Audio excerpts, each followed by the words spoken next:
Give me a right on, Brad. Right on. All right. Oh, wait. Right on. Yeah. Right. Hello and welcome to Belonging Songs. Belonging Songs is the podcast that brings you a brand new original song with each episode. And then we talk about the theme of that song and the processes that went into writing and recording it and the changes we make along the way. I'm your host, Wade Dana, and with me in the studio today are Bradley Maurer. Hey. Chad Lee Carlton. Hello. Patrick Crane is joining us via Zoom. You told me I've been more distant lately. But it's like he's right here in the room with us. We have him set up like he's right around the table, and we've got a fake mannequin body where we have the computer right on top of, so it's like he's here. That sounds like the most badass RoboCop ever. It is. We took totally. Patrick's head, put it on a mannequin body from JCPenney, and gave him computer arms. More mannequin than machine. More man than mannequin. It comes to life when the store shuts down, though, at night. But has a mermaid tail. Yeah, so Patrick has bought me a RoboCop comic before. Mm-hmm. Yep. I think the entire you did. IDW series. Yeah, and I read it. So thank you. You're welcome again. I was hoping you were going to say that. Also, ingredient song alert!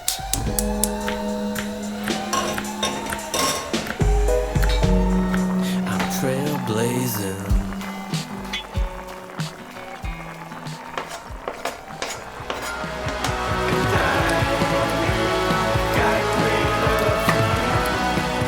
Technology's all around. What? That's right. We're doing it again. It's an ingredient song episode. If you're a new listener, this has happened before. Yeah, I'm sorry. So we are going to be constructing a song from different ingredients that we pull out of a hat, the proverbial hat. Really little coffee cup. Teacup. We're going to be flipping for elements, and you'll get what we're talking about here in a You'll second. pick up on this after a couple rounds. So this is going to be for Brad's ingredient song this season. If you want to familiarize yourself with what we're talking about here, Season 1, Episode 29, Blazin was my first ingredient song. Mm-hmm. Season 1, Episode 39 was Brad's, called I've Got Great Love for You. Both songs got great reception, and that's why we continue to do this. So we did this in Season 2 with the songs Modern Technology and Through But Nothing, respectively Episodes 23 and 25 of Season 2. Also, well-received songs. So we're back at it again for Season 3 because this has been a fun experiment and... Writer's block correction. Definitely. Yeah. Which is something I think both of us have been dealing with. I have it now, again. All right. Yeah. And Chad has already drawn his ingredients. We don't know whose episode's going to come out first, but we're recording them all at the same time. It's a race to the finish. Little insider info. Patrick, what are you doing? Getting power to this computer before you lose. Okay. This mannequin's creeping me out. He's just going through files. Bradbat is really checking out this. He's leery of this mannequin setup. He thinks we're replacing him. Get it all out of my life. Don't worry, buddy. Very intimidated. It's not No real. Disassemble. No disassemble. I will fuck you up. All right, we got juice. Okay, cool. Got the juice. So we're going to start getting Brad some ingredients so he can cook us up a tasty song. All right. And the first thing we're going to do is flip for his tempo, which is either going to be above 130 beats per minute or below 110. We cut out the middle because Brad loves the middle so Love much. me some We got to get 120. him away from the 120. Love me some 120. So It's where's the beat of my heart. Where's Brad, the coin? don't.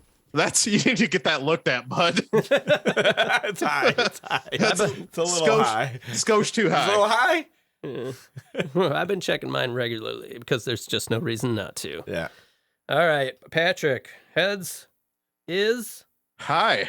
Heads is Heads high. is high. Heads is high. Heads is high. The flip. And the flip. Flip the pass. Flip the pass. Patrick. All right, you know. Blades of steel. Blam. Contra. Konami. Konami. What's the Flip the pass. Flip the. All right. the here we go. fucking quarter, Fight. guys? Heads. All right. I don't remember. What was I don't remember what it was. Was it high? Heads is high. All right, high. Over So 130. So greater than 130.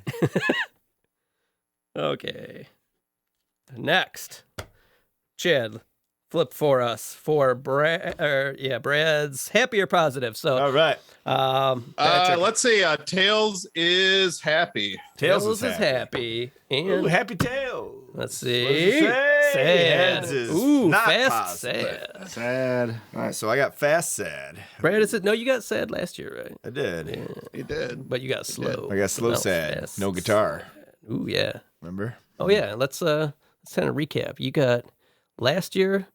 Was through Why but did nothing. Wade Through just but put on nothing. a sexy voice when he was talking about the recap? 'Cause it's a sexy song. That's what recaps do. Yeah, it was all about Dr. Emmett Brown and Clara Clayton. Your falling theme in was love. time travel. Yeah. Did Uncle Dave help you with your song at all? Little bit. A little bit? Okay. He knows a thing or two. And your special criteria last year was a can. It was an Correct? aluminum can. Yeah. Yeah. Yeah. No guitar. And you put guitar in it. Well, you know this. You got to serve the song, Chad. Right? You understand Yeah, the yeah. concept. These are jumping off You got to points. make things happen. All right, let's Start get with your I hardest did hear- obstacle. Yeah. I did hear Uncle Dave talking earlier that he was going to use the time machine. His next big thing is to go back in time and actually start Hot Now. Makes sense to me. not Yeah. because he wants money, because he wants the food. Yeah. Right. Okay. Okay. All right. Drawing now, time. We're up to your theme. Theme. So you could end up with a theme of illusions, gallows humor, stray bullets, mystical beasts, which our listeners got this season. Hopefully somebody's out there working on that. Game face, witchcraft, which Chad is hopefully currently working on. Chad, 3/4 done, I heard. Clones, which Looking for Brad some rubber wants hose. bad. Yeah.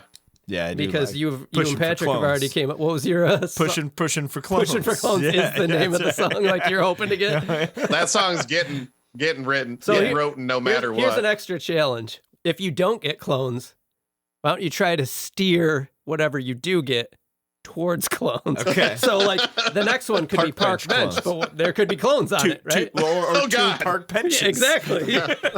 Live bait, glamping. Park live bait also are clones.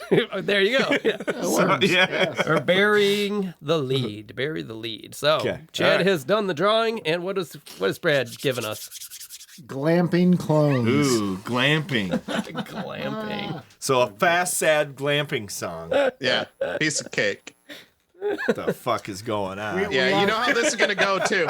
Brad's gonna write this beautiful song. He's be like, "Well, I was watching Investigation Discovery, and there was a glamping murder, and I thought, what was going through the mind of the moose that was watching it? And here's my song. right. Brad's take on Dotloff's pass. Right. Yeah. We got married in a glamp camp. Do you see that they just released a article where they're pretty sure they know what happened there? Yeah, I saw It that. is- To who? Yeah, it was an avalanche. Mm-hmm. To who? Who died? I The need context. Detlov Pass. Yeah, it's a Like a Russian mystery where basically, yeah. I don't know what you're talking about. campers ended up dead, and Yep. it was an unsolved mystery. So it's right up your alley. Well, Like if you listen to the story, you Sounds- want to write a song about it. Sounds like rough camping, though. They were Yeah, probably yeah. glamping. Oh, but what if you spun it to where, like, yeah. if they were I glamping, do that. I do spin. maybe they would have survived. Right. Glamping in heaven. Yeah, there you go. Okay. So next, we're gonna get Brad's special criteria. So he could choose from elements such as part of the song being sung in a cappella, or part of the song having a beatbox element to it. Acapella beatboxing. Anybody want to around. give us a beatbox right now, real quick? Patrick? Yeah, that's the part I can't do. You have to have an Eddie Murphy laugh to do it. Yeah. I mean, McDonald's shake. Yeah, there you go. Oh, There the you go. shake straw. Yeah. Yeah. Yeah. So there is a song on my Better This Way album. I think we talked about this, where I wanted that sound and I didn't have a McDonald's shake handy. So I just went, Did you- and it's in the background of one of the songs. Anyway, okay. Orchestral arrangement of at least 4 instruments. Use a musical round, which we gave a very good example of in. I think a perfect example. I think the best example that's ever been given. The biggest example. People are saying that. I'm People not are saying saying that, but that. I've heard that. They're saying it. In our near-death experience episode. You could use a reprise. That could be an element you choose. Spoken word, 2 bass lines, which you have experience with. Mm-hmm. Jazz drum setup. So this is something you Tricky. throw at Chad. Tricky. Yep. So then that's just a kick snare, 2 toms, 2 ride cymbals, and a hi-hat. It's a little different setup. I feel like if we get that one, we should get another one too. I don't. Anyway, you this is all of your engineering. All right. One of the rules the listeners, if you're just tuning on, don't know is that you can veto any of these rules and just make a song. Yeah. It's like the salary cap. Yeah. No cymbals. The use of a vocoder, which I believe Chad got. I did. Chad did get the vocoder. Yep. Or user's choice. Should you choose this one, you either have to throw in some whistling, a harmonica, kazoo, or vibra-slap. That's a pretty good vibra slap. Yeah. Or I could cut that out of this episode, and you could use that. Yeah. It is a That's an vibra option. slap. So, all right, where are we at? This is. Do you want to draw for your own, or do you want me No, to you draw. Okay. You draw. All right. Here we go. Hey, glamping's out here. Oh, you got that. You put that back in, don't you? Yeah. Beatbox. Fuck yes. Yes. Nice.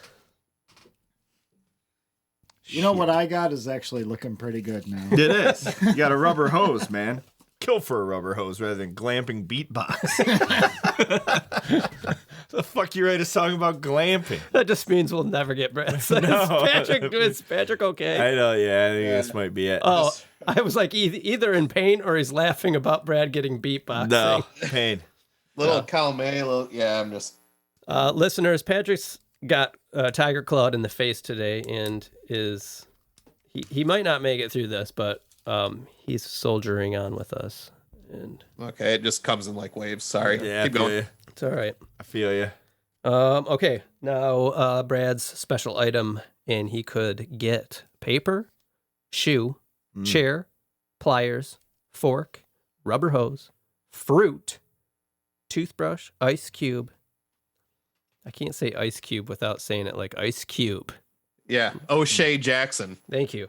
Kitchen laundry appliance or a broom. So whichever one of these he's get. This Brad's had a lot of problems with this special item these past couple years. Mainly because they fucking suck.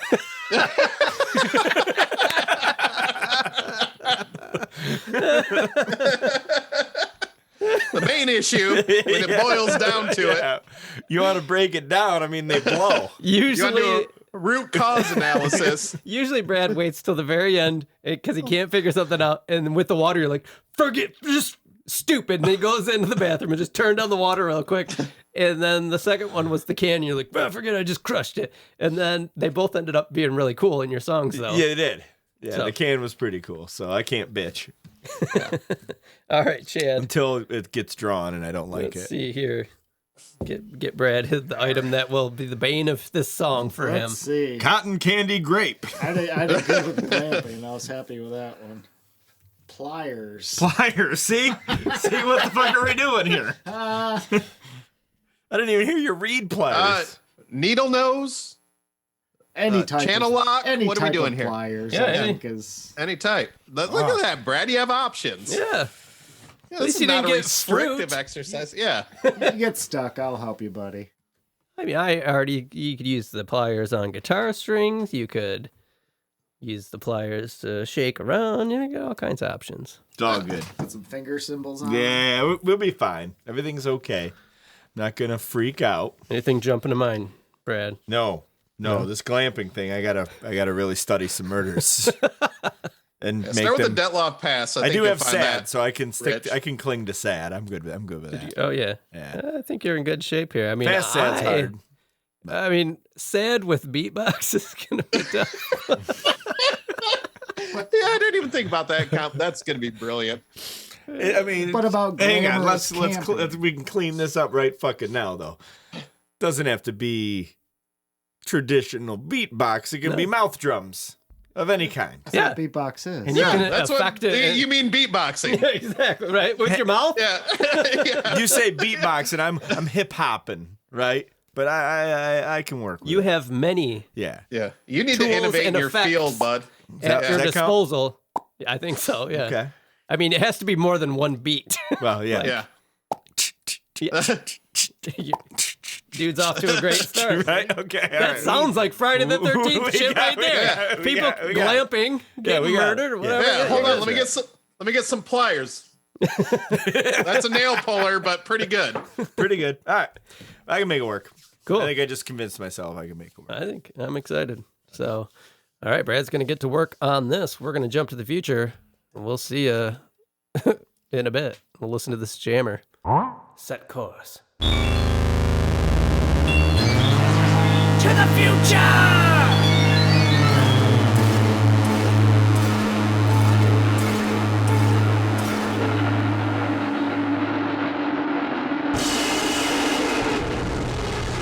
Oh, Gordon. All right, welcome back, BSers. Here we are with the man, Brad. Talk about this banger of a song. It's a banger. So it's Brad, it's Chad, it's me. We're missing our buddy Patrick. We lost him on the time machine, but we got his stand-in, Mannequin Patrick. Whoa! Whoa! He's fast.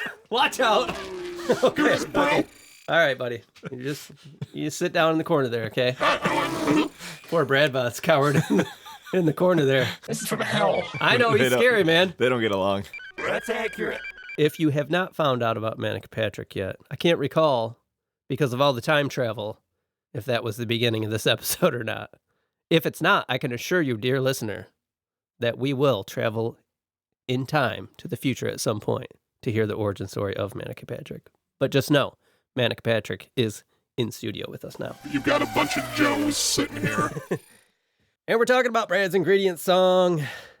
Listeners, this is what happened right after we finished recording our last session where we drew these ingredients for this song, for all of our ingredient songs. Now, if you're a longtime listener, you know the history of our ingredient songs. They have typically ended our seasons with Brad's ingredient song because he puts it off till the very end. I do. Now, I work on it for a long time. Now, we finished recording, drawing ingredients. That day, Brad went home, sends me a text with a bunch of lyrics for this song. Got it, I said. He got working on it right away. And then a week after that, he's like, it's good to go. Yeah, well, it's good to go. It's impressive. So I don't know what's going on. We were just talking about that the multiverse movie that just came out. Maybe we have skipped into a different one. I think I just needed an idea. Okay. And I got an idea for the title during that episode. And then, everything was predetermined, so there wasn't a lot of decision making that had to go on, right? So right on. I nailed it right at 1:30. At 1:30. Okay. Right? So played around with some drum stuff, found a beat I liked. I had a song, another actual kind of song written to it that day, and then I was like, killed it. Oh, really? And then I came up with this one right after, and then this is the one I kept going. Yeah. So let me ask you this. Yeah. So you went home, you wrote music for this song, and then scrapped it and did another one. Correct. Is that music going to show up It's anywhere over. else? No, it's Yeah, done. We it's killed off. it. It's over. It was No not good. In okay. my mind, I wouldn't ever go back to it because I didn't like it. So, tell us and the listeners what you have got going here. What's the title of this song? So the song, somehow, some way, I think somebody mentioned artificial tears in the Chad episode. did. It was you, right, Chad? I think so. And so I banked it. And Patrick's like, we got to write a song about that, but I stole it immediately. Yeah, I think you claimed it right I then did. and there. I did. So Right no, I there. got it. Right And that was part of the inspiration Now, that I Brad, needed. I'm a little confused because if I recall correctly, this song's supposed to be about glamping. It is. You just wait. Okay. It's not about glamping. It's about a relationship where they glamped. Okay. Okay. It didn't help. Brad, you and I help. we got to get together, and I got to go to the Brad School of Lyric Writing. Because every show that I do one of my songs, I show up, I'm like, I had a really tough time, and then I have like this whole page full of lyrics, and you always are like, oh, this is like this guy 6 can't pages write long. lyrics. The next thing you know, he comes back with a huge ass book. I have 3 paragraphs here. It's really, it was one of them I cut and pasted, and then I added 2 more lines. So I'm more of a verse, chorus, verse, pop song guy, I think maybe. Okay. But I need pretty... to do. I need you to, maybe teach me some stuff here. Yeah, you just got to simplify. Okay. Reduce your fractions. Any challenges? It doesn't sound like it. Sounds like you got right to work. It flowed in pretty good. There was some arrangement challenges. I was trying to build a bridge for a while, couldn't do it. So then I doubled up a chorus, and then I had an outro, and the thing was like 5 minutes long unnecessarily. Like I still think it's a little long. Okay. So I think drums might help move it along a little bit when those get into the song. So I tried this morning even. I just kind of changed my bass pattern just to kind of throw some different stuff in there to sort of build it. So there's a little bit of that stuff going on, and I think it still needs a little bit of help, but it's essentially written and it's there, and it's kind of in a style that it seems like every season I get kind of stuck in a different style, and this is kind of in that zone. Now you said you were trying to build a bridge. Luckily, you had pliers to help you with that, I had right? pliers, yeah. They're in there. Okay. And there's a beatbox of sorts. Oh. Okay, so there's a mouth percussion of sorts that will come in the second verse. There's 3 tracks of it. I labeled them human beatbox, 1 and 2 and 3. Chad and I will be the judge of whether or not that qualifies. So, and then we can actually go into the track and isolate them. You guys will let me know if this qualifies. Or Chad's probably got to put drums on this. Yeah. Maybe he has to put beatbox on it, yeah, right? Maybe. Yeah. So maybe if that ends up being the thing. Or we just cut out and he goes a cappella. Yeah, it could. So it's more of a... I like the idea of Chad recording a beatbox sound for each drum on his kit, and then we trigger all the kits. That's perfect. It's perfect. Boom, bop, boom, boom, boom. That'd be perfect. And just have one that goes, ah! Yeah. Boom, boom, boom, boom, ah! Once I started playing the song a bit, I started getting like this sound in my head, and then I just started making it with my mouth, and that's what happened. So you'll kind of hear it. I'm so glad that you said that, because now I can take that and use that for something else. I'm going to do so many things with my mouth from now until the end of time. Keep going. Yeah, I'll give you two bites in case that one didn't work. We do need to upgrade Bradbot's memory, so his vocabulary has been limited, and thinking about doing an upgrade. So let's give this thing a listen. First ingredient song of season 3.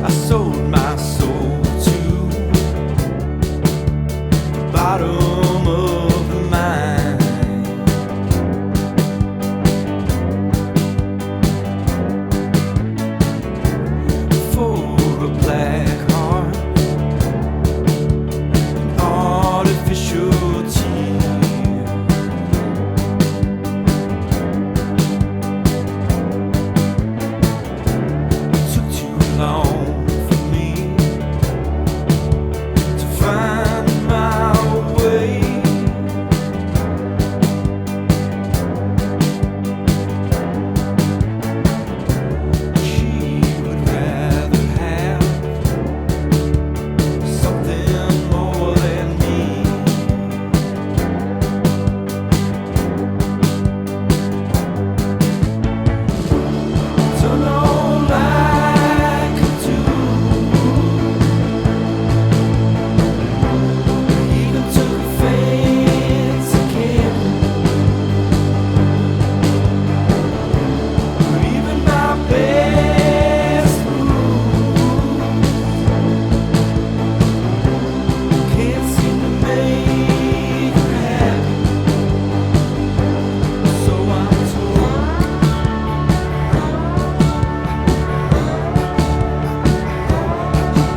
That's the song.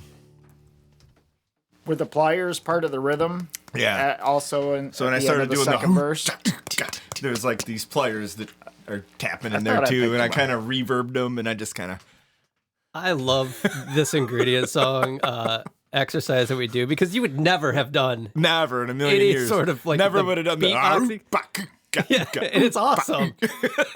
It's so different than anything you've done. I was thinking about like what I kept hearing. It was the story about a miner who's got like a heart of stone that is trying to like court a girl, and they don't talk apparently, right? So he's hearing about things that she doesn't like through him, and just that mining aspect of it made me think about like kind of like chain gang songs and things like that. And I was like, okay, this song it fit for this song. So I really was hearing more vocalization, not necessarily beatbox, but I was really hearing some deep Yeah, there was one track of me going yeah, I think some long at every ones verse, too, and then like and then the other one was like like shit like that. So I like when that kicks in during the interlude there. There's like a little break, and that there's really another kicks little slide guitar that comes in, and I tried to play like a solo over that, and I scrapped all that. I think shit. that stuff might go a little too long into the next verse. Mm-hmm.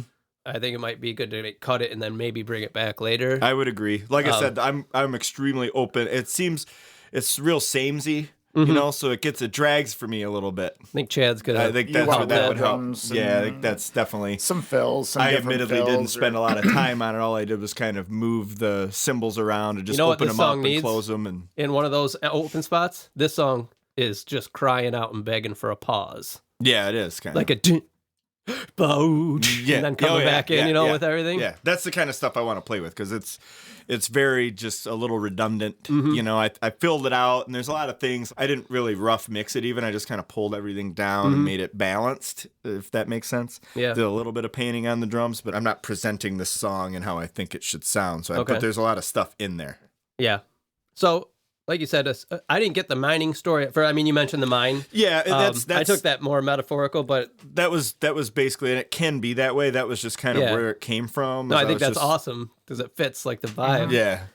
But basically, this is like trying to keep a relationship going, and it's not working. Yeah, but I love how at the end you're like still want this person to be happy. You're just like, shucks, it didn't work for me. Hey, he made somebody else happy, right. I guess, because that's what I'm hearing. You know. Yeah.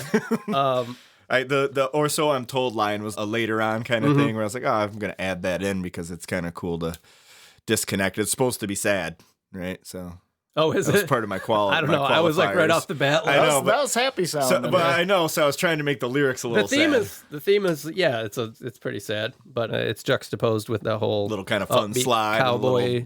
It's kind of definitely got a country cowboy vibe right off the bat. Yeah. Some of the Ween stuff when they did that country album they have is like this is right in there. I would like to hear the choruses elevated more. Me too. More instrumentation and background vocals and just. Probably more instrumentation. I tried to do it with guitars, and I kind of ran out of steam with it because it wasn't happening for me. You know, there's a couple in there, and I tried to like really thicken them up, and maybe some parlor piano. Yeah, I was thinking about piano or even just the low notes of a piano to accent it, but there might be some things we have to do for those choruses to build them up. But a little bit of fiddle. Yeah, I don't know. Whatever. Okay. I think so, I don't want to cowboy it up too hard. I mean, you're there though. Yeah, but I think it's more of like a Ooh, how about a Rhodes? It could be like a Rhodes. Yeah, like a. Now I'm just thinking like what I want to try an intro where it's just your beatboxing. Oh gosh, see, I don't want to isolate it too much. It was supposed to be supplemental. Well, maybe we'll do that in the middle, coming back from a pause or a break, like something like that. Yeah, I mean, it's up to you. You do. I think this needs some arranging. For sure, 100%. Like, I mean that by like taking things out and bringing them back in, not like restructuring the song. It needs some dynamic. Yeah, it doesn't have dynamics. It's very samey. But I really like what you got going here because it's so unexpected, which is always the funnest part about these ingredient songs. And we've said this before in the past. Oh, this song doesn't sound like me. But this one doesn't really. I don't. Yeah, but it doesn't matter. I don't really give a shit anymore. So I'm just like, I had my Les Paul's been tuned to open E forever. I was going to ask, is this your Riviera on here? No, it was my Les Paul. So I grabbed that and then I just... Like I said, I had that other thing going, and I was like, I don't really like this. So I kept the beat, and I just scrapped everything. So and then I just started playing with You had the same lyrics to different music? No, I didn't get as far as the lyrics. Okay. Yeah, like I had music going, and I was like, I don't really like this, so I scrapped the music. The guitar part is very simple, right? It's like 3 chords, just bar fingers. So I wanted to church that up. I brought in the slide sort of climb. It's like the and so that was kind of brought it the energy to get it to the lyric stage, and then I kind of took it from there.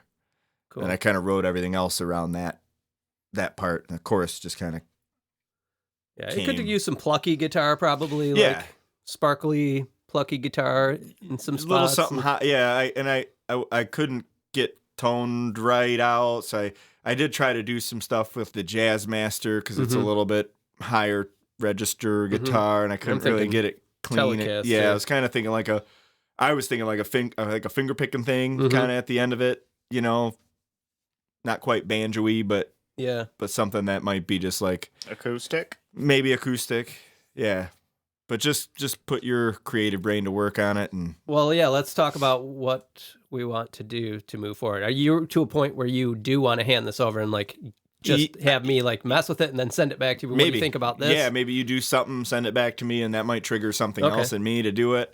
I don't want to, we don't want it to go on for too much longer, but I think basically, I think could use some workshopping. I think I'd like to jump in, kind of give you some of my arrangement ideas. That I'm thinking might work, rough mix, maybe send any other little ideas, and send it back to you, and then see if how close we are. But next time, this is close. It'd be good to get that worked out before so drums, you can hear it. Yeah, exactly. In case we do make any changes. And that then way I'm nothing's just locked in. And I'm just gonna plan on splitting these verses up a little bit with like 2 different rhythms.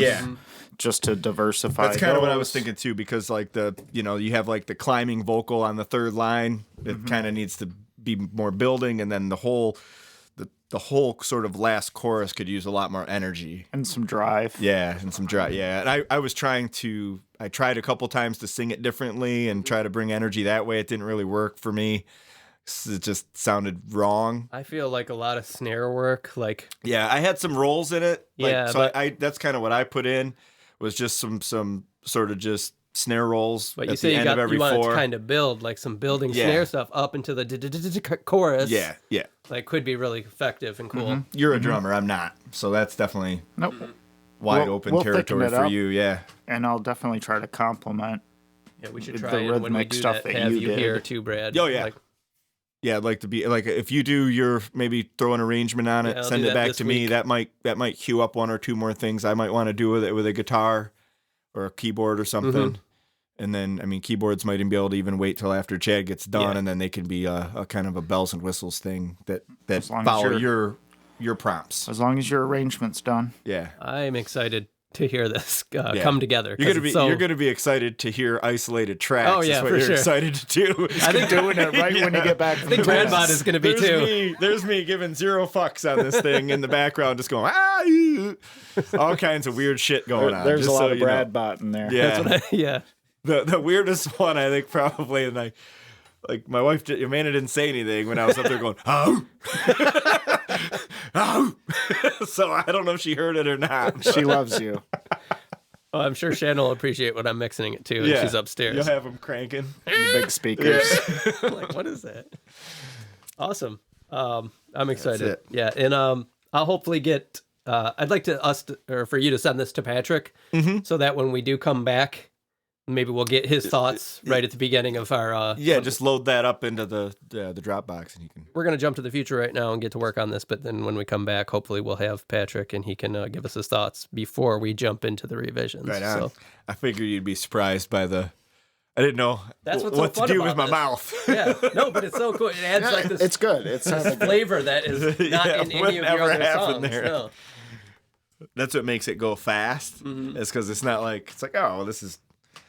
It's not me. I'm forced to do this shit, It's not me doing it. It's the requirement of the song, so that's what made it just fly by. Yeah. The pliers was hard to figure out.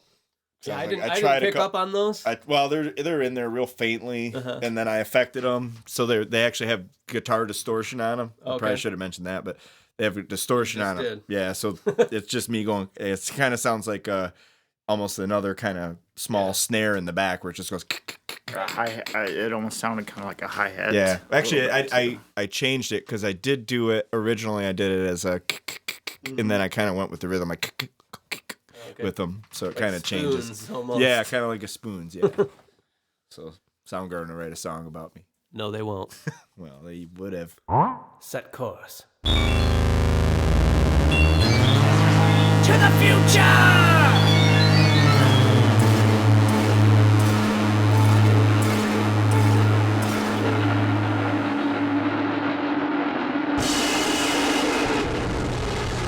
Okay, we're back.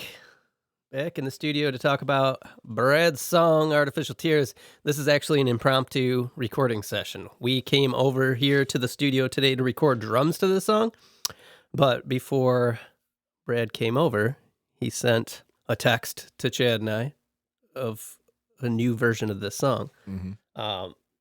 And there's a lot going on. Lots changed since we listened to it last year in the episode, so I figured it'd be good to jump in and explain what we've got going. So after we left here last, I did an arrangement on the song and sent it to Brad. And I think we should talk. Chad, your microphone's not plugged in.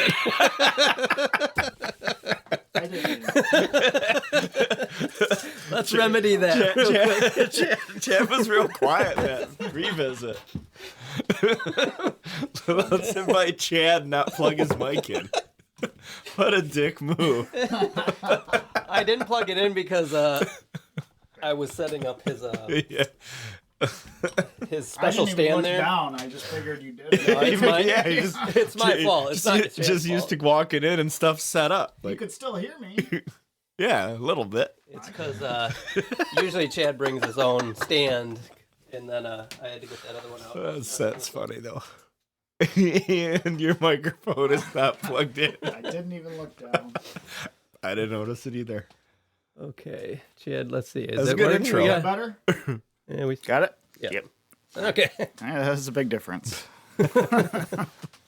Okay, so what were we talking about? So after we left last, I spent a night working on the arrangement, and I want to talk about that for any new listeners.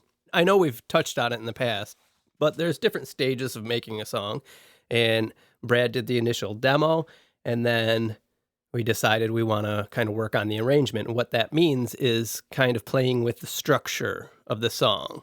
So anytime you're adding, subtracting from the song structure itself is arrangement stuff. Yep. And we had talked about putting in a pause or maybe like breaking the song up a bit. So I spent some time trying to do that. And I did actually end up adding a little pause, and that's arrangement stuff. Whereas when we're mixing the song, that's all like the arrangement is done and we're balancing and panning. You took things away. Yeah. Right? You sort of built the song by subtracting and adding and breaking right. it So up. we're affecting the actual structure of the song. And it's different than just like recording new elements. Yeah. We're actually moving parts around. So that's kind of what I was doing. And then I sent it to Brad, and because that was Wednesday night, and we were going to try to record this weekend with Chad for the drums.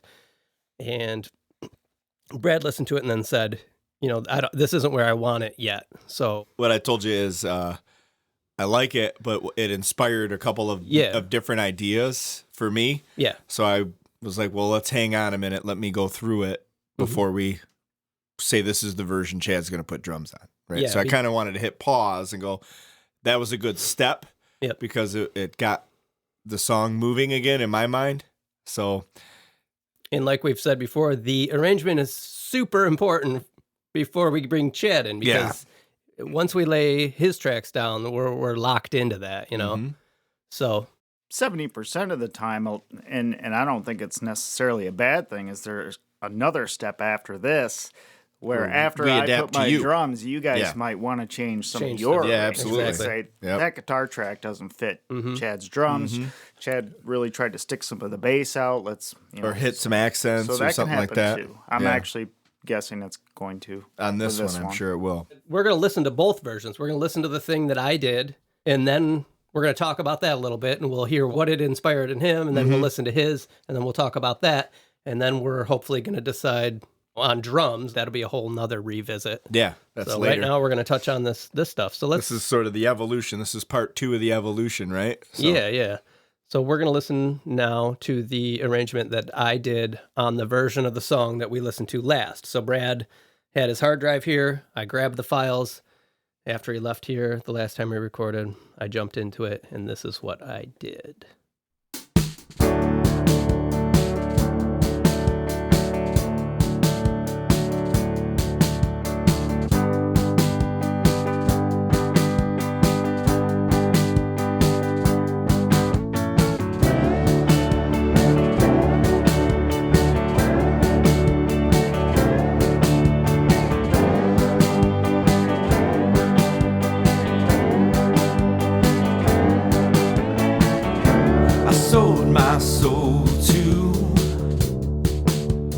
Bottom of the mine,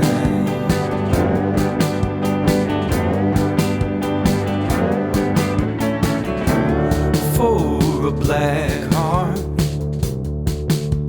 an artificial tear.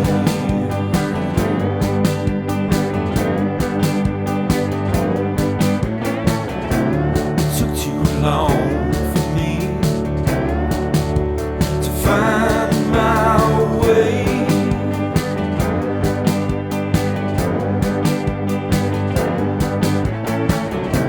She would rather have something more than me.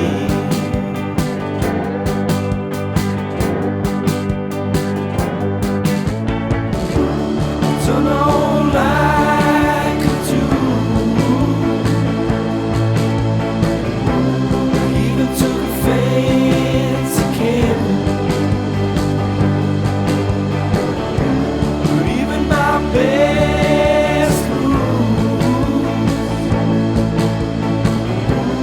can't seem to make her happy. So I'm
told.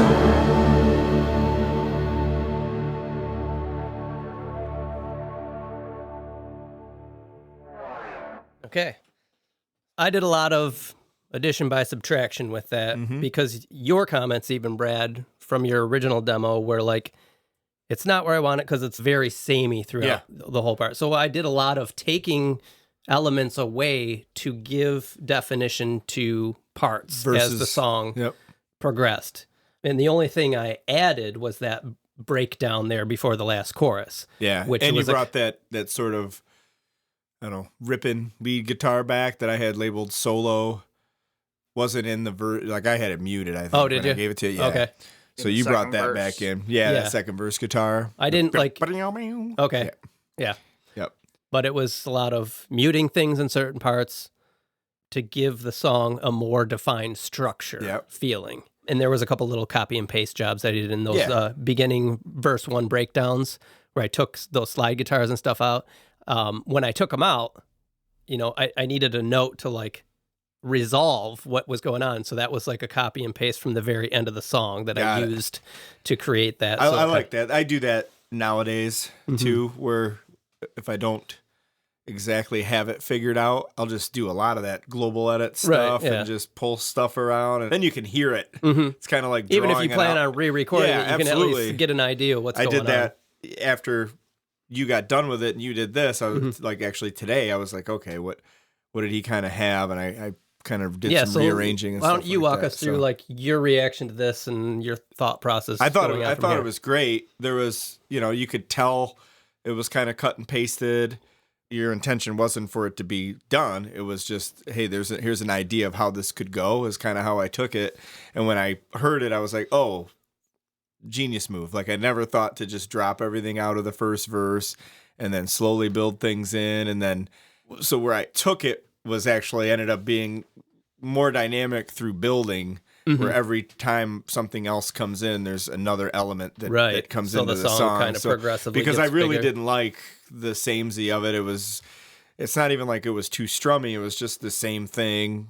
It's sung the same way. So it was just a very monotone. It was a 4-minute song that sounded like it was 8 minutes long, You solved some of that just by bringing your stuff in. And then hopefully you guys will think that I solved it even better with what I did. So one of the like main goals when I'm doing something like what I did with this was to, at any given point in the song, figure out what do I want to highlight here. So like that verse 1 where you had all the instrumentation going on, we're like, well, this is the first verse. You want to hear the vocals. Yeah. And I keep in mind your songwriting style. So you like to, in your intros, give a taste of what this song's going to be. Yeah. So you've got the intro guitar, and then you've got all the instrumentation that comes in for like a couple measures. And then we drop that out to really highlight the vocals where you had them going all the way through. And stuff like that. Like during your solo, you also had all those beatbox stuff and everything. So I dropped a lot of stuff out. So, we're in the solo. We're highlighting the guitar during this part. And then after that, then it's the beatbox thing that comes in this, and you drop out that other stuff. So you're highlighting the parts that you want the listener to hear, as opposed to just everything all at once. And by the end of the song, though, it's all there. That's where you almost, you start getting all this kind of together. Yeah. So that's my headspace when I'm doing something like that. It was very necessary for you to do that, for you to take it out of my head and do that. Especially because this song, like, that's kind of what you had said, too. It's like, what I wanted. I left everything right? in there, and I knew I needed help with it. Yeah. And we never would have got to where it's eventually going to end up without that step. I listened to it 3 times, and I knew right away, like, I had ideas. I'm like, oh, I know what I want to do now with this song. I want to completely change it. I didn't have specifics. I just knew kind of how I wanted to lay it out, which is what I did today. Shit, I saw you scrolling some notes there. What do you got?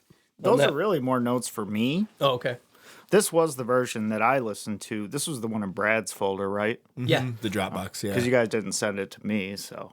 Well, yeah, because that was just in the Dropbox. I sent it to Brad and said, let me know what you think of this. Yeah. So I can send it to Chad. Yeah. Because I wanted him to okay the arrangement. Yeah. So that's the one I listened to a few times last week. Okay. Just so I was a little more familiar with the song.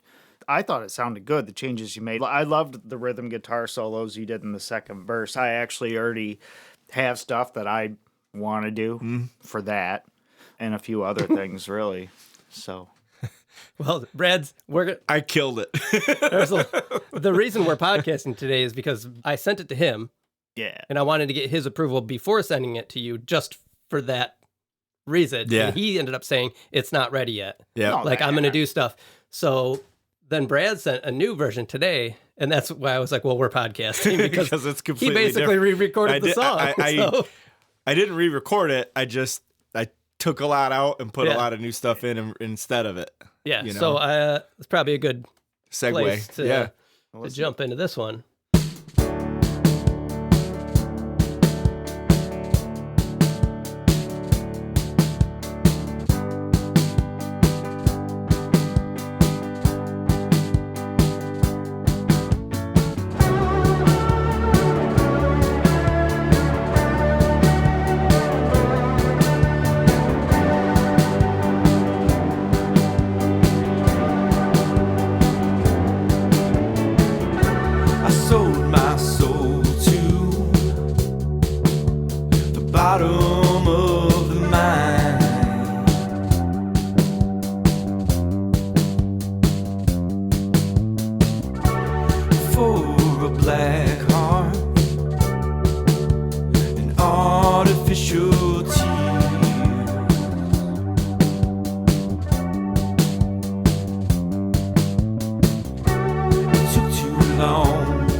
It's a lot different. It's a much different attitude. Yeah. Yeah, the whole vibe is completely different. It's kind of what I wanted to do. Is that a lot more open and flowy? Yeah. Is it a good thing or did it regress?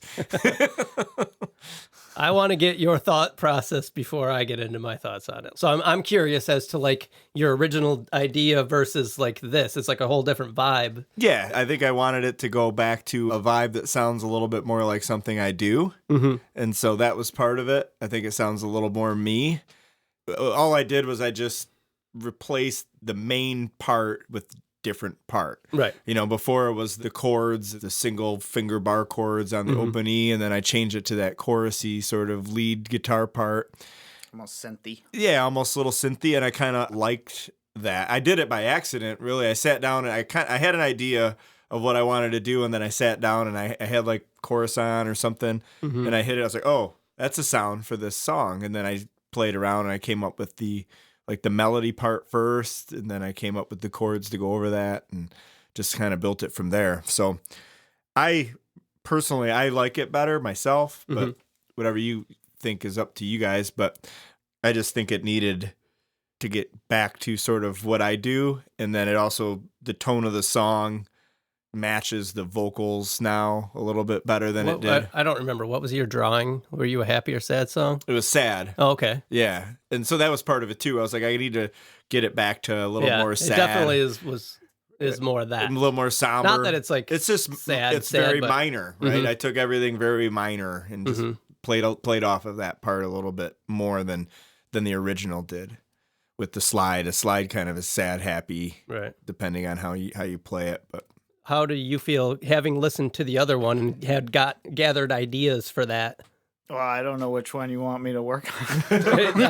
No. I think I understand where Brad's going with that. It is more his sound, the chorusy synth type thing, the little more drawn out.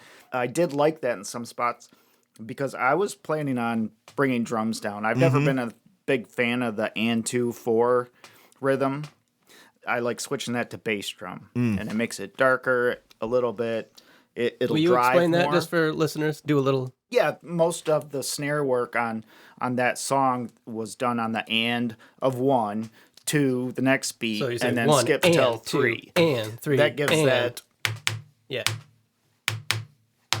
So yeah, that's a and 2 and a 4. So I like playing more of the eighth notes on the bass drum. It makes it darker. It kind of, I feel like it's too busy up on the snare, or you can do it on some cymbals. They're not too bright and stuff like that. But I planned on driving the choruses a little more. Which we need. And that might kind of even it out. I think there's lots of aspects of Wade's mix that can go into yours. Some of those guitar riffs, maybe those should come up in your mix a little bit. I think the intro's better a little bit, more flowing. I didn't plan on coming right in with that happy-go-lucky thing. So, no, I think both aspects are fine. If it's Brad's songs, probably use his as a bass. Yeah, then we'll add to that. But there are a lot of stuff I really liked in your mix, too, as far as the guitar work. It was more driving, little, more present in your face. So, yeah. A lot of times I get stuck where I'll have the intro, the verse, and then I'll just go back to the intro for the break. And then, or even I'll do like an intro, verse, chorus, and then I'll basically do the same thing again. I kept that sort of format, but I changed the part. So like I added that guitar part that comes along in the intro, comes in the second half of the verse, and then for that next gap after the first chorus, there's that part's in there, and then there's another part that comes in the second half of the. So it's my way of trying to build it with different parts to try to get, and then at the chorus, everything, or the last chorus, everything just kind of comes together, and then the second half of that builds even bigger. That was my thought process, is try to escalate it a little bit. But what did you have for notes? All right. I want to start by saying... Can we get a drum roll, Chad, real quick? I want to start by saying that I like this version. This is a song I like. I like what you had going before better, if I'm going to be honest. The whole vibe of it. I remember being like You were shocked. When we listened to it initially, I was really excited because it had this like campy country flavor, which is now completely gone. Now it's more of like a glammy pop type of song, which is fine. And it probably does sound more like your larger catalog of work, but I was way more excited about what you had going before. Did you re-record the vocals on this? No. No? They sound like maybe it's just just what you had go and gave them a different vibe. Everything's completely different vibe for me on this. Different vibe. I agree. It can be two songs almost. Right. But like I said, I do like this. I was trying to think of I don't want to shit on Brad's song. Go shit I know on he spent it. Yeah, go ahead. And I'm not. I spent 2 hours on it. It really wasn't a big deal. For me, and obviously it's your song, and you take my opinion or leave it. I know that you've put more work into it, so I know that you also tend to lean towards I put work into it, so I'm going to keep it that way. Yeah, but I'm over that. It can a balance. Seem to like what you've got going here more. For me, I was more excited about the other version. I hear what you did in some of these, like that breakdown in the first verse where I took it down to just the bass and the drums. Mm-hmm. I really liked that. I think that's really cool, but I think you're overdoing it here to where I get bored of it now. I think it's just a little too much of a good thing at that point. I also think that it gets a little busy now towards the end to the point where the last chorus does not engage at all because it just drives right through. When that last chorus hits, it doesn't hit. It just flows into it. Yeah, there's something going on there where, I don't know, there's some crossfading happening because I punched some stuff in. I think some of it's just, it didn't hit right. Because there's supposed to be job too. Yeah, there's supposed to be swell going on, and there. That's right where I put that pause. Yeah, and little breakdown in the other arrangement, so we would have that breath, and then that chorus hits. Yep. But for me, the whole thing is less engaging for me. Like I don't bob my head as much, and I don't think it drives as much. That's just my opinion. I'm open for discussion. I'm going to have to listen to both mixes. Yeah. Probably another time. And I knew this was going to happen. We came over here to record drums, and I was like, this is going to get weird. I'll say this. I just wasn't a fan of the acapella breakdown. See, I really liked that. I don't like that. I actually, when I sent you that, I was like, I felt like I had put in the song. That's all I had to do. That's all you're doing is getting it in the song. It's not going to be the highlight of the song. We also know that you sometimes get uncomfortable with things like that. Yeah, I know. I'm not in love with it. And those can end up being the best parts of the songs. Yeah, I wasn't. I remember what's the song about leaving the country and leaving the country? The person emigrates leaving when the city divides. Yeah. Yeah. I remember there was a very specific vocal part in there that was highlighted and very vulnerable, and you're like, I hate it. And both Patrick and I were like, that's the best part of the song. Yeah. Because it was so different, and it took you out of your comfort zone. Yeah. That's what you liked. I thought it was so fun, and that a cappella thing with that little pause, I think, was just a fun thing, and it really did hammer that last chorus. And that stuff's still in there in your version here, but like I had talked about, what do we want to highlight in certain parts? Once you bring a lot of that stuff in for your second verse onward, it's kind of the song has got everything in it already, and it gets a little jumbled. And that stuff I'll usually work on in the mix anyway. Yeah. I think somewhere in between is probably where and I knew this was going to happen because we were like, we're going to record drums, and then, I don't know, we might not. I think we can. I don't know. You tell me to beat it, too. No, I'll be honest. I liked the concepts that you had. I didn't necessarily like the sound of what you did in all the spots. Well, I didn't do anything to sound. I know, but just like even the call and response part of like the verse, that got old for me. In the solo, no, just in the first verse, where it was just like say a line and then a guitar comes in, say a line and then a guitar comes in. That kind of got samey for me, so that's why I was like, well, I'll strip it down a little bit more and then I'll build slower.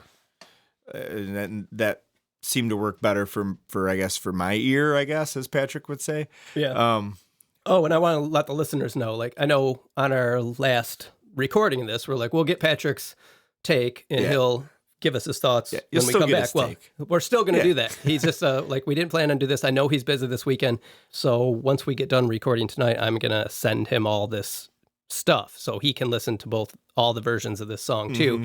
And when we do come back, we'll get his thoughts. That'll be fun for him because it'll be in real time. As the world turns. Like I said, I typically like something after I first do it, and I did it today. So I'm not hell-bent on this is the song. I think this is closer to the arrangement of the song. Okay. It's just a matter of I'd like to try something with this and see where it goes for you. I knew full well that we were going to be rolling with your version. Well, ish. I wanted you to know where I was coming from. Instrumentation wise, like Chad said earlier, like maybe there's a whole nother song here that we don't even know exists yet once you get done with it, and then we can pull some things out. And what are the actual differences structure wise? There's just the pause. Just the pause, really. Everything else fit Everything together. Everything else is still... Well, fundamentally, it's still there. Yeah, you did the bass and drum breakdown throughout the first verse for almost the whole thing. Yeah. And you had this little accents that's just coming dropping guitars out. Yeah. The structure, the layout of the song is the same. Yeah. I'll get drums tonight. Then. So I think if you have ideas, you've heard both versions, we'll play around with it tonight, see how it goes, and then we can strip it down or add to it or whatever. The other thing I don't like the guitar you brought back. See, you're going to have to point that out because I didn't know that I brought a guitar back. Yeah, that was muted. I hadn't listened to the original one before I started working on it. Yeah, and I never... It was just like, I got the session and I was just like... Everything was there. Everything was there. Yeah. And I probably didn't even realize. I stripped that out because I was like, I did it. And then after a while, it was like one of those things where I was recording. And then eventually I just started like just extremely fucking off. I was like, it was fun. And I listened to that one and I had stuff I wanted to do in the verse and chorus. And then I was like, I can't do any of that stuff. On the other one, yeah. Well, I could. So fundamentally, I think ideally trying to stick to what was supposed to happen, which is supposed to be a little sadder. I do like the melody guitar that I have in the intro that keeps kind of coming back. I do like that guitar. I like that. The other lead guitar part that is the solo that comes back. Like other stuff I could live without. It was that one I literally threw in right before I was like, oh shit, I gotta go. So I can do some mood change. Yeah, and we can mute some things and pull some things out if they mess you up. Slowing things down, even doing some half stuff. Yeah. I think it's there enough, and then we can continue to play with it and try to get some version of both of our mixes or ideas together on it. I'm not hell-bent on anything with this song, really. I want to try to get it a little closer to something I would have done had I not had a criteria, right? I mean, that is the whole point. That is the whole point. But every song that I've done... one of the criteria isn't, a country song. Right. Right? It was just have these elements, and it wasn't sad enough for me, and I like writing sad songs. I didn't hear the pliers that much. They're in there. Yeah. I know. I heard them in the original. What I heard them in the original. What I was thinking about doing is on the pliers where it kind of slowly ends, just kind of keep them going. So I think what we're going to do now then is we're going to mic up the drums and we'll start playing around, and maybe as we go, we'll just see how it goes and be like, oh, maybe we need to tweak something here, bring something else in. And like I said, we could pull some things out. We can record new shit right here, whatever. It's all the same tempo. It's the same length. So. Yeah, it's not. I don't think it's going to get crazy. It's just a matter of the vision for the song, and you can throw down a couple ideas, and we'll go from there. Yeah, so for podcasts, we're going to jump to the future. When we come back, we're going to get Patrick's thoughts on everything up to this point. And then we're hopefully going to have a finished song to listen to. Yeah, hopefully not 3 more versions. No, we're going to nail it down to one. We're close. Yeah. Like you know where you're going. Yeah, but I mean, it wouldn't be good podcasting if I didn't give my thoughts on it. Right? I'm sorry that it's not the one you wanted. It's not, and it's not going to be. But like I said, I like what you have here. Yeah. Had I not heard that and you brought this, I would have been like, this is great. Let's fucking lay down drums. Yeah. But I was really I was jazzed about that other one. I really was. Maybe we'll have to do an alternate version for you. Yeah, maybe. No, it's all right. It's right. You know what? If Chad lays them down fast, we'll put the other one up. What would eliminate that? We could do not putting drums on your demos. What's that? Not putting drums on your demos. I know. Yeah, but I need him to write. Yeah. That's my problem. Gotta have a groove. If we all learned the song together right as you wrote it, well, that'd be different. And then put down drums track, you guys are locked in. We've talked about that a lot, though. We don't have the time. And what I do, like, honestly, especially with this one, because I knew the tempo, is I had the tempo. First thing I do is drag a drum beat in, and then I jam to it. Like I said, I had a completely different song written to this drum beat. Listen, if I win the lottery, we can all sit around and make music, and it'll be awesome. Yeah. We can do it the right way. 6 weeks of studio time. Yeah, but the way we have to do things now, we got to write on our own. We do have, all the songs that we do write together. Mm-hmm. And we'll get into some of those hopefully on the show. And they do turn out different because we are playing off each other more. Whereas we've said in the past, Brad's written this song and you kind of have to adapt to it because he's written it on its own. Where, like, ideally, you guys would be. A lot of Chad's ideas would already be in the song. Yeah. But we just, I mean, that's life. So, all right, cool. Let's jump to the future. Let's drum. Set course. To the future!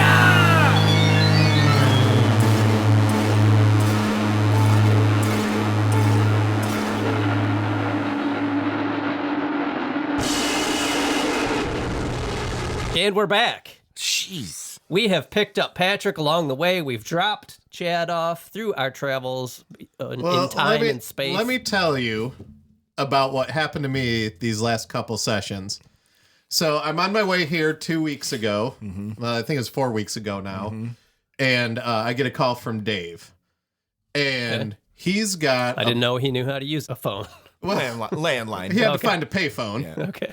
And then he had to get, I think it was 35 cents from Chuckers. So they had to take back cans and a half. 3.5 cans. And Dave calls me up and he's like, hey, I need you to go to Fort Wayne, Indiana, and find me these illegal fireworks. Rocket Bomb Patriot 2s. So they don't have them. Well, then they had the ones. Yeah, they have the ones. No That's twos. not what he wants. Not good enough for him. Keep heading south. Yeah. So anyway, big adventure. Took me across 5 states. Finally got his stuff. I'm on my way home. Chuckers calls up. He's like, hey, while you're out, we're looking for Keystone Light in a bottle. Oh, dang. And he thought they had it in Ohio. It's a hard find. And no specific city, just I think they have it in Ohio. So that's why I've been gone. Okay. We can also officially welcome BSers back to the second half of season 3. Oh. When we record the beginnings of these episodes, we don't always know when they're going to come out. Longtime listeners know that it could be sometimes like almost a year before we finish the songs. But now we know because this episode is going to come out in just 2 days, and we're here to hopefully finish it up. So welcome back. Not 2 days from when they're listening. 2 days from now. No, they're listening right now. 2 days ago, yeah. But for us, 2 days from now. Damn, I'm going to have to go back to Indiana to get the time machine. Yep. So this song has taken us, we've already visited it 3 times, I believe. Patrick, you haven't been here for us for any of those. And you get the participation trophy. Yeah. But like we told the listeners in our last visit, the last 2, that I was going to send Patrick the versions of the song as they've been progressing. I did that, and I'm excited to hear your thoughts. So I did not send Patrick our commentary. He requested just the songs. Yep. So you had the original demo, then you had the arrangement that I did after that, and then you had some revisions that Brad did after that. Brad has since done more revisions, and I've mixed this song. But before we get into any of that, we want to give you the floor and hear your thoughts on the progression of this song so far. So last week we went out to a show where we were talking about how I wanted to receive the music, and I wanted to hear it like I had been here for the first couple recordings. And so I hadn't heard this song. I don't think I've heard any part of this song, probably. Nope. You were here when we did the ingredient song drawings. How good of friends are we? Brad and I were on a rocky bit of it. So we're business associates. What I wanted to do, because I had the opportunity and I had some time, I wanted to sort of live Brad's experience. So I listened to version 1 of the song repeatedly. First, you got to go in to Great Cuts. Right. You select the boss cut. Yeah. After you get in the right headspace, you break a computer. Bradbot. If listeners have been on our Instagram, we have a Bradbot sticker coming out, and Bradbot has the same hairdo as Brad. Yeah. It's called the boss cut for those who are not in the know. Yeah. I decided I wasn't going to listen to either of the revisions until I got familiar with the first song. Okay. Or with the first version. So nothing like the podcast at all. Nothing like the podcast. Okay. I did not care for this song. And it was for a couple reasons. Because it's a piece of shit. Because a piece of shit, for one. It's a fucking ingredient song. Doesn't matter to me. But there wasn't enough there. Like for a Brad song. It's a throwaway. It was pretty flat. I thought the slide guitar got really redundant. and I wasn't feeling like any emotional highs or lows. It's accurate. So it felt like a demo, which I think is what it was. Yeah, right. Totally. In all fairness, when Brad brought that in, it wasn't like this is done. He did want some help with it. So. Yeah, there was some comments made by myself. So it's not done. I think it was in season 1. I think it was Butterflies. I was like, I'm going to have to look Brad in the eye, who sits across from me at the table. I haven't been here for 2 sessions in person, and tell him that his song is garbage. It's okay. And I'd say it just like that. Yeah. Why are you looking at me when you say, look at him? I'm afraid to make eye contact. You can look me in the eye. Yeah. That's what music's all about. We don't all have to like the same song. No, but it's fine. It's unusual for me not to connect one of your songs right away, even in demo form. That's okay. That's progression. Has that ever happened? I don't think so, actually. Butterflies. Yeah, Butterflies, I think, maybe. But even that, I knew there was something there. So this just fell flat. Okay. And I was thinking about, okay, what's the song about? And paying attention to lyrics. And then I decided, okay, I'll move on to version 2. Every mental note I had in my head almost came out in version 2. So, high five.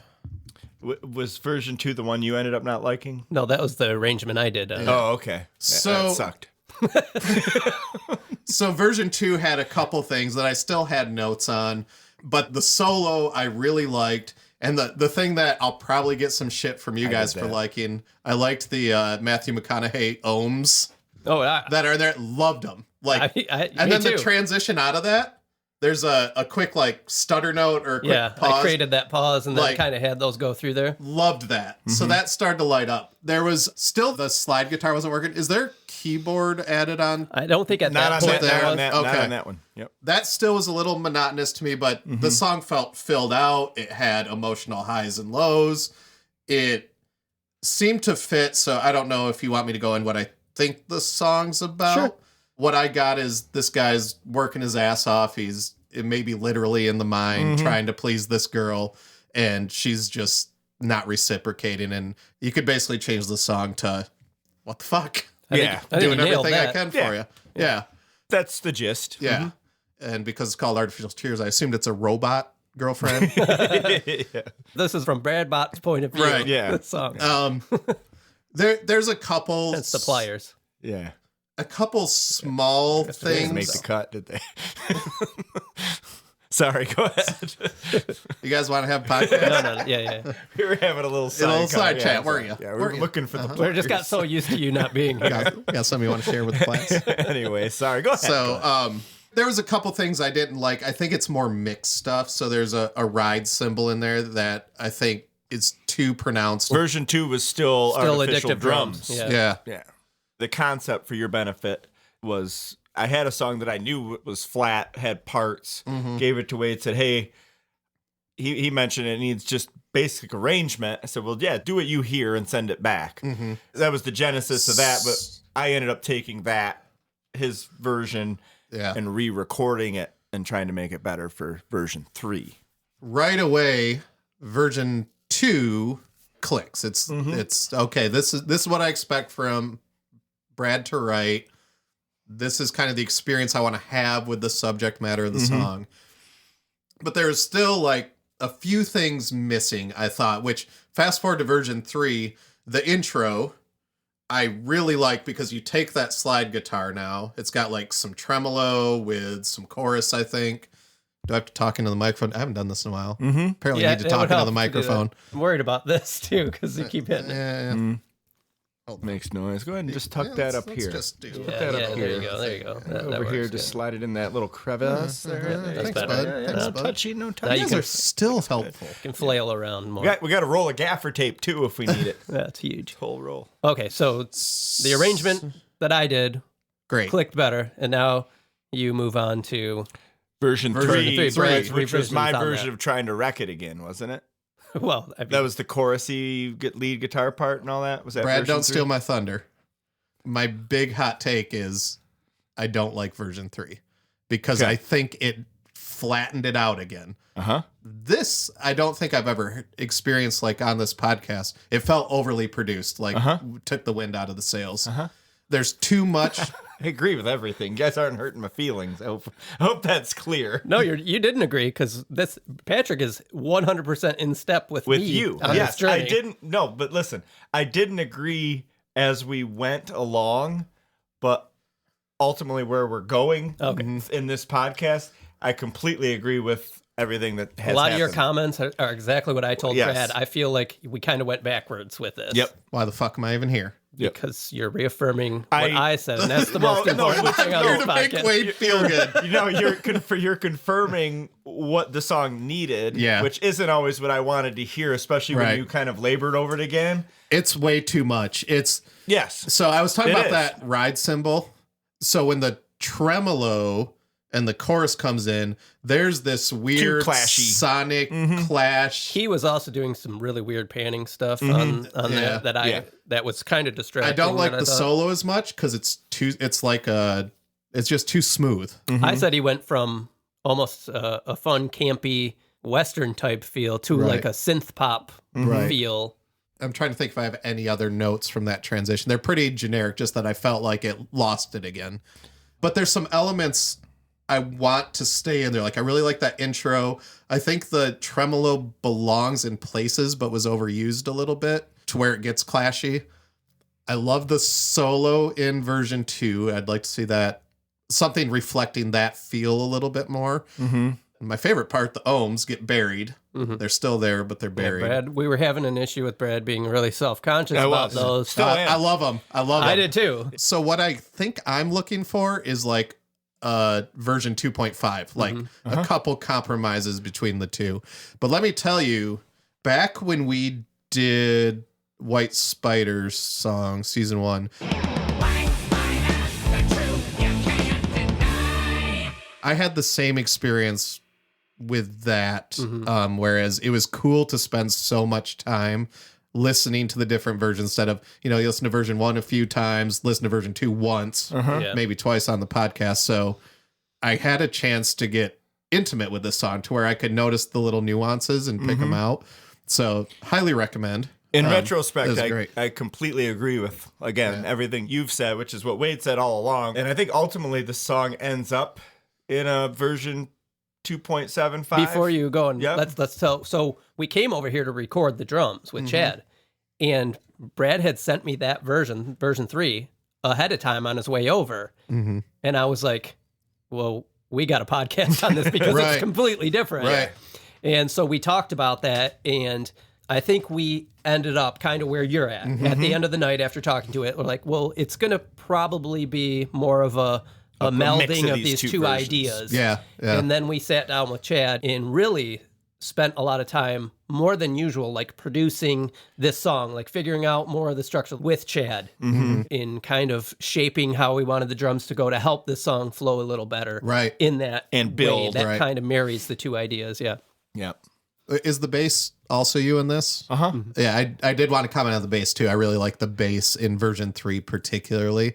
It's got some nice, when everything dies down, comes to the forward, has a cool kind of funk vibe. That's all mixing stuff. It was the same bass line. Yeah, because I couldn't pick that up between the two versions. I recorded it I think I did one full take on this bass line. And it's pretty simple. That echoes my point too. Like version 3 missed some of that rawness. Yeah. So when it comes forward in the mix, you go, ooh, that's kind of what I want. I agree. And what I've said earlier in this podcast about this song was what I was trying to do with that version was bring it back into my songwriting element. I thought the first version and the version Wade did were a little outside of my element. So I was trying to put it into my language, stick it into my alphabet. Right. And I was having a hard time doing that. And I thought I got it closer. In retrospect, I didn't. But some of the things I put in there ended up being things I really liked about the song that we move along with. Yeah. So Brad, why don't you talk about what you did after we recorded the drums that night? You went home and you did more revisions. Yeah. What I didn't like about the version 2 was it was edit-based arrangement. And so things didn't spill over. Things, it was because they couldn't. I did a lot of copy and paste. Well, they couldn't, like, little notes couldn't fizzle out because they turned into other notes in the original version. Right. So you couldn't kind of have that flow.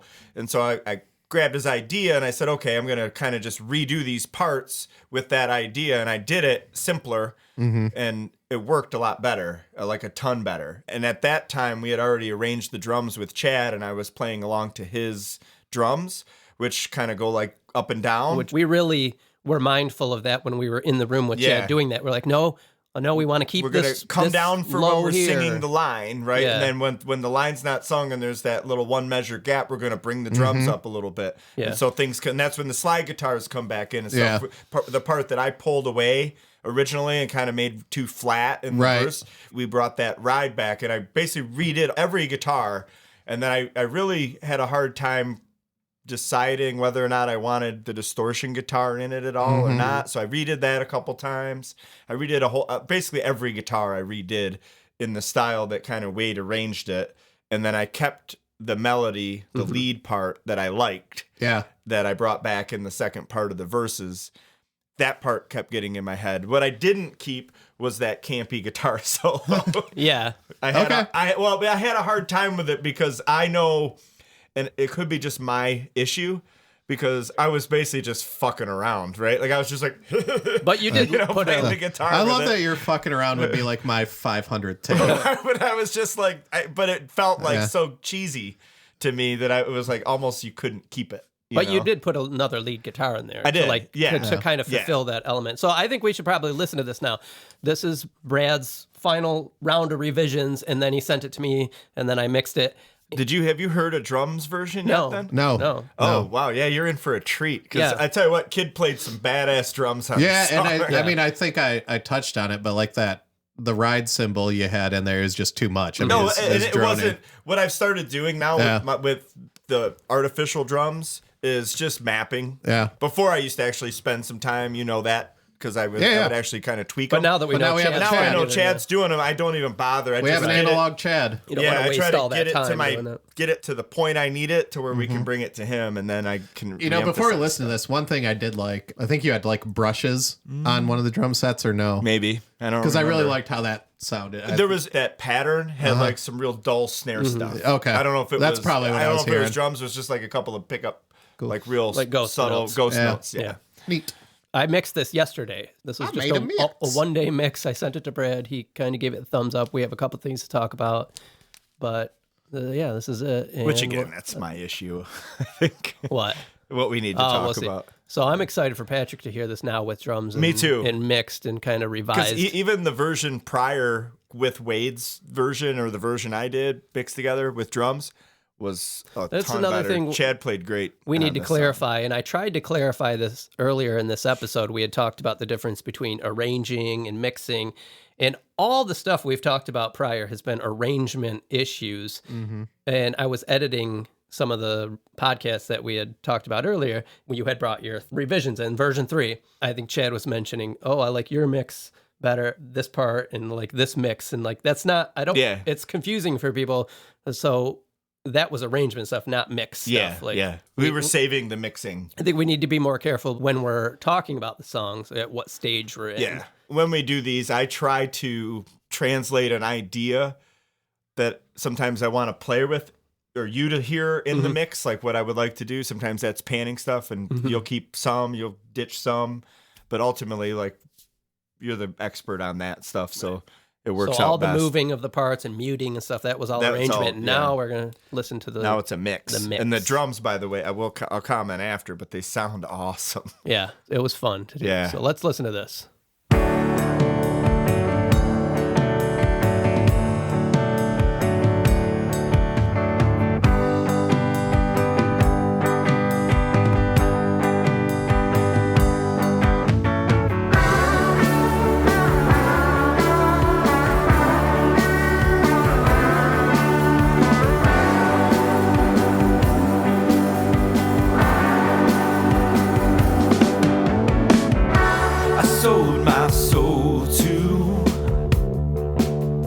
Bottom of the mine,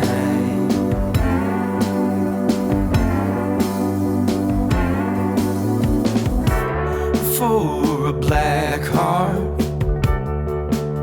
an artificial tear.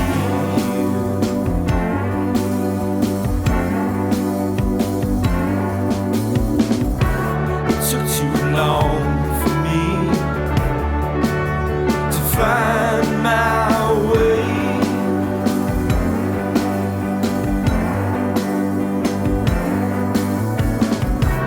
She would rather have something more than me.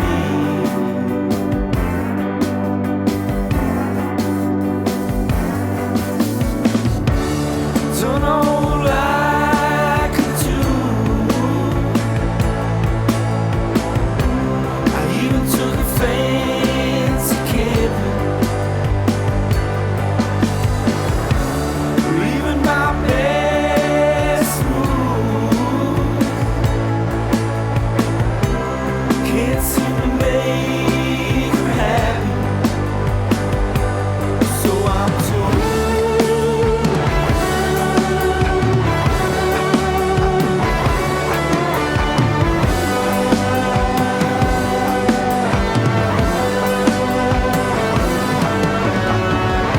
I can hold my own against any other guy.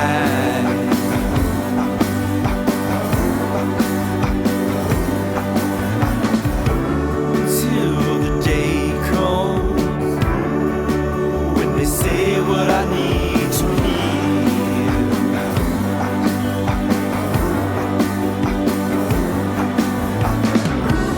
Can't be wrong for me to want to stay.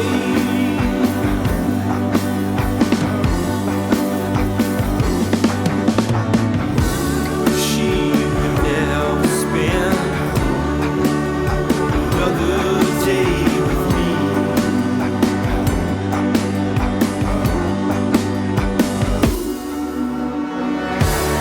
Done all I could do. I even took a fancy camping. But even my best move can't seem to make her happy. If she should run into you, maybe just take her dancing. 'Cause even her basic moves find a way to make you happy. So I'm told.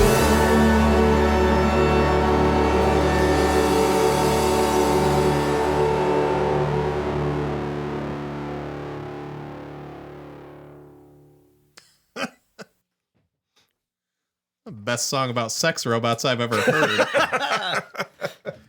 Oh, wow. Right on. That's exactly where we're at. Hope. That's 2.75. I don't think they need to come down, Brad. I sent Wade a note last night because he's like, "Hey, do you want to hear it or do you want to wait for the podcast?" I said, "Probably be a better podcast." And so he's like, "All right." And my only note was, it wasn't the outs, it's the in between that distracted me during the verse part. So that, I was like, maybe bring those down just a touch. But other than that, like, I perfecto. love how that got arranged into a integral part. That's super clever. So after our talk last time, that's the only thing I did any arranging on. Mm-hmm. Your beatbox stuff comes into the solo, and then I did just a little call and response for the first half of verse 2, and then let it play out. You had it through the entire thing. I did, yeah. So I just cut it down, but then let those oohs take over, and I love those. Oh, And I noticed you kept it simple on the first verse where it was like just a lower version of it, like just one of those vocals maybe. Yeah. And then you brought them all in on the second verse, which was pretty sweet, where I had them all in all the time, right? Like I normally do. Yeah, what a transformation. This went from a song I genuinely was turned off by to phenomenal. This is, wow. That's exactly where it needed to land. Mm-hmm. I thought so too. And I think it was a good collaboration because it's another one where what would have happened with this song had this process not been a thing is I would have got it to version 1. Yeah. I would have known that I didn't really like it all the way, and it would have sat there. Yep. And it never would have got done, and that would have been the end of it. And also, I never would have wrote it because we never would have drawn the ingredients. Yeah. I never would have started at 135. I never would have done the beatboxing at all. Which I think is such a great part. Oh, it's perfect. It really is. It's perfect because of that. Like, you don't have any songs that do that. Wouldn't do it. And also, like, it's not like I was very confused how I was gonna actually beatbox, and then I was literally sitting down, and I was just like, "Oh." Yeah, and it was like fun to do too. So. Not technically probably beatboxing, but it counts. But it totally. counts. It's vocal something. When have we followed the rules on ingredients? Never. Right. So I think it landed in a really good spot too.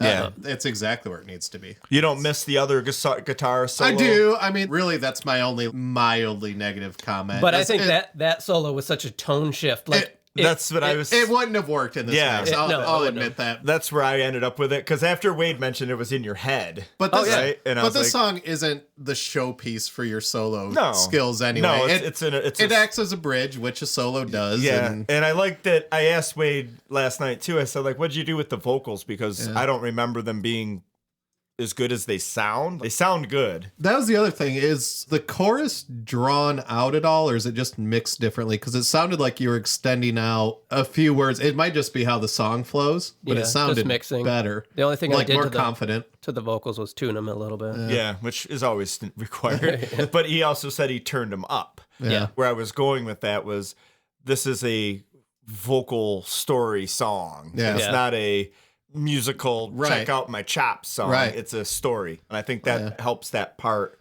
will also get accentuated about that. I think classic Brad to bury his vocals. Well, it is what I do. Like 100% because he was self-conscious about them, especially the beatboxing stuff, and it's such an integral part of this song. Oh, it's so good. I still maintain it's my favorite part of the song. I would have loved to see where the campy version went.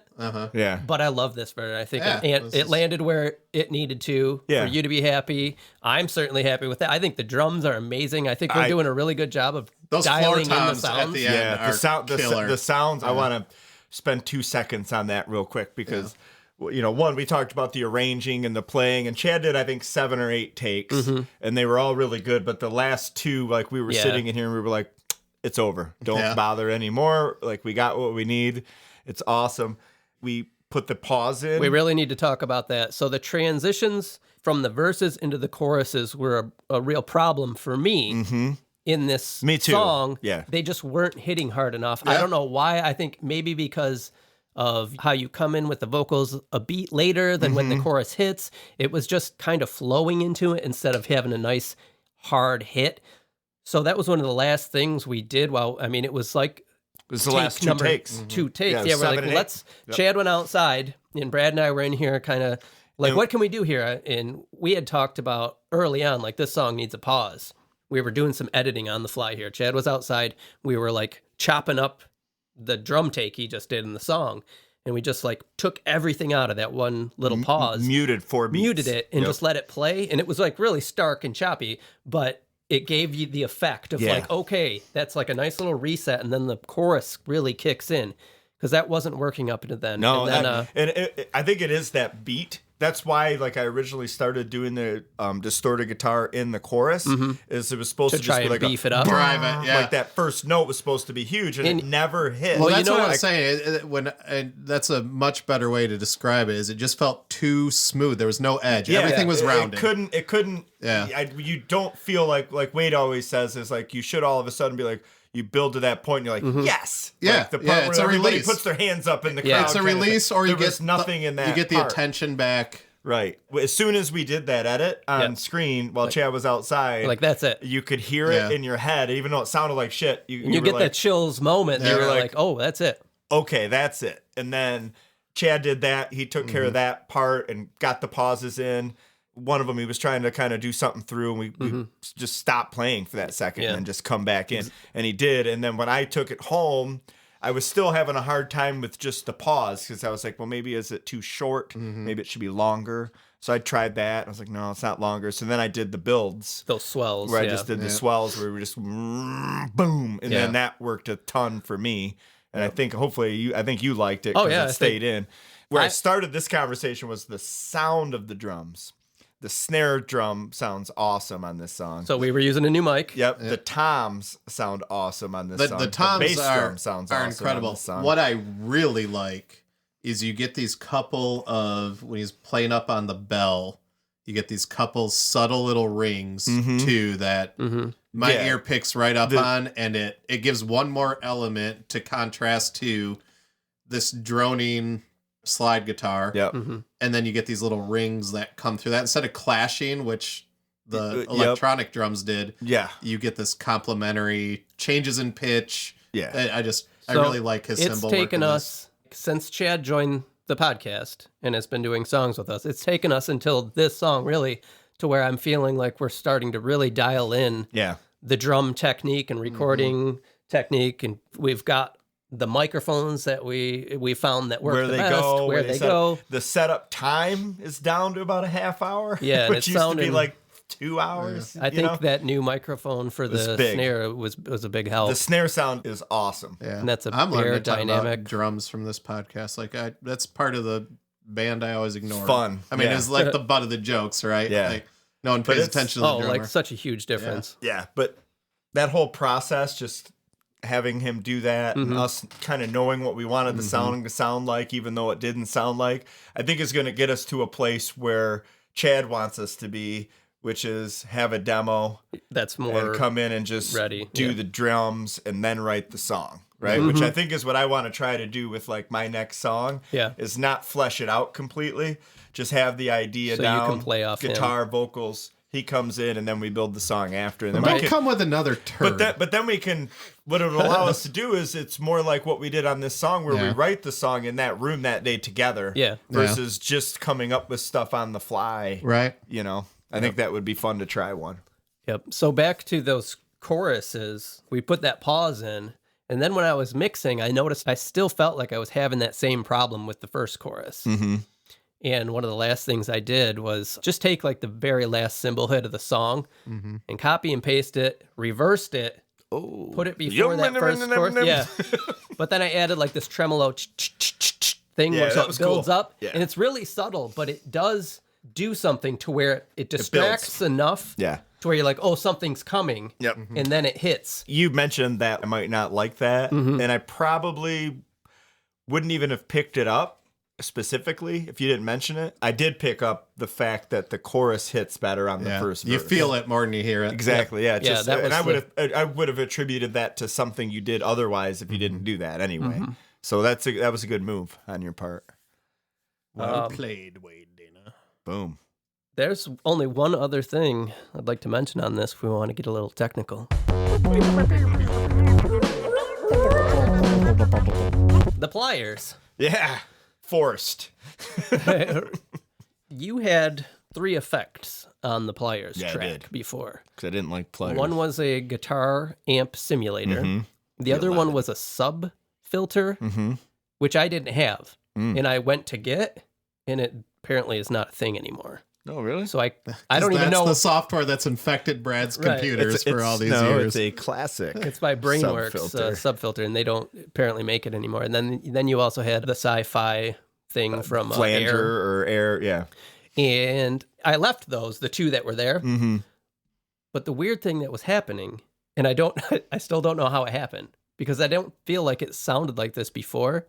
The guitar amp simulator was adding the song into that track. Oh, like feeding back? Yes, and I don't know where it was coming from. How the hell does that happen? I don't know.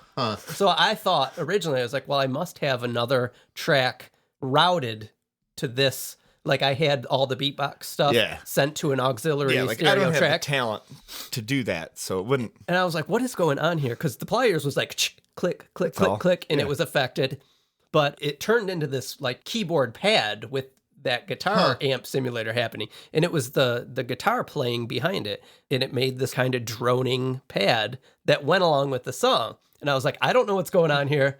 but it sounds cool, and I'm leaving it. That reminds me of when we were doing Leaving Home, and I wanted that delayed sound right before the solo, and we don't know how to do it. And then something happened. We're like, oh, that's the sound. Yeah, that's the sound. That's exactly what we're looking for.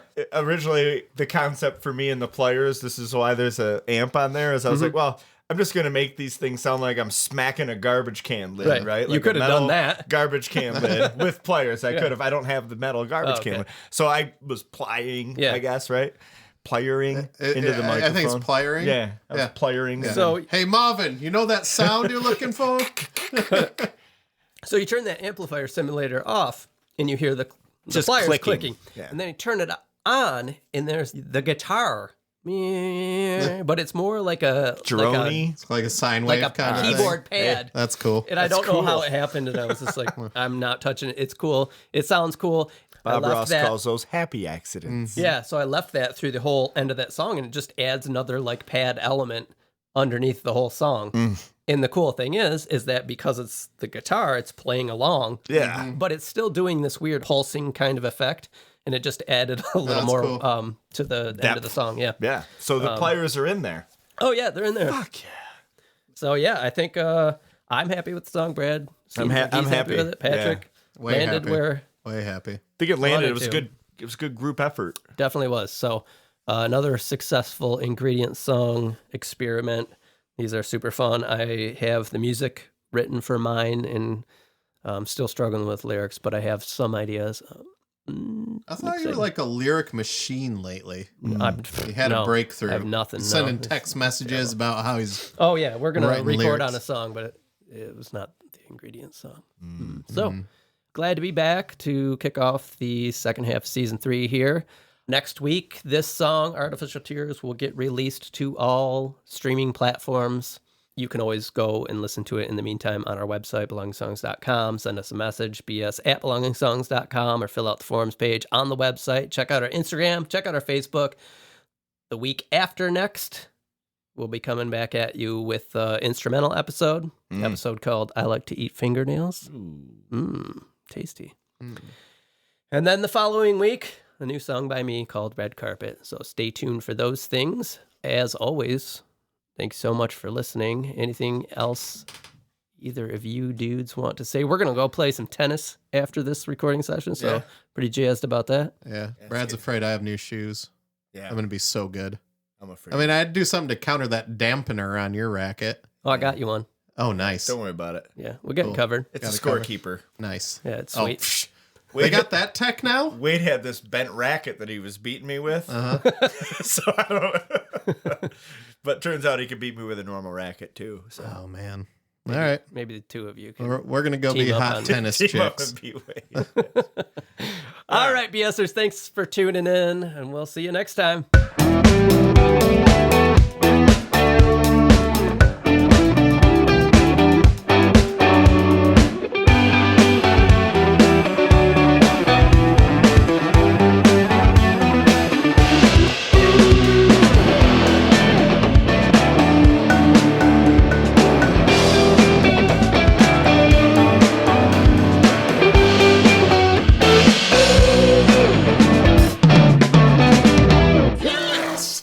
That's good. Boom, done. Next.